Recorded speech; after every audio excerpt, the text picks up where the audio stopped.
আমরা দেখো শশীবাজার বাড়ির যে পেছনের অংশ সেখানে রয়েছে, তোমাকে একটু ছবিগুলো দেখাবো। ইট বৃষ্টি হয়েছে এবং একের পর এক গাড়ি কিন্তু ক্ষতিগ্রস্ত হয়েছে এবং এখানে বেশ কয়েকজন যারা স্থানীয় লোক এবং তার সঙ্গে সঙ্গে একটু এখানকার লোকজনের সাথে কথা বলবো।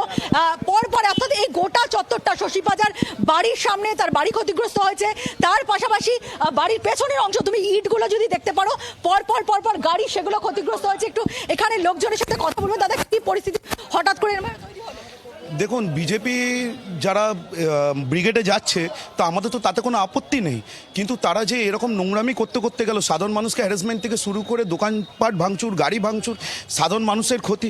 বিজেপি সরকার যখন আপনারা নিজেরা সাংবাদিক আছেন, আপনারা দেখছেন পুরো ভারতবর্ষে যে রাজ্যগুলোতে বিজেপি অধ্যুষিত এলাকাগুলো আছে সেখানে বিজেপি কর্মী সমর্থকরা একটা অভিযোগ করছে এই গলির ভেতর থেকে তাদের যখন র্যালি যাচ্ছিল তখন ইট ছোড়া হয়েছে, তাদের বাস আটকানো। না, যতদূর আপনারাও জানেন আমরাও জানি যে ওরা প্রি প্ল্যান করেই এসেছিল। বাসের মধ্যে বোতল, বাসের মধ্যে বাঁশ লাঠি, বাসের মধ্যে ইট পাটকেল ওরা নিয়ে যাচ্ছে। একটা ব্রিগেডে যাচ্ছে মানুষ, খাবার দাবার নিয়ে যায়, জলের বোতল নিয়ে যায়।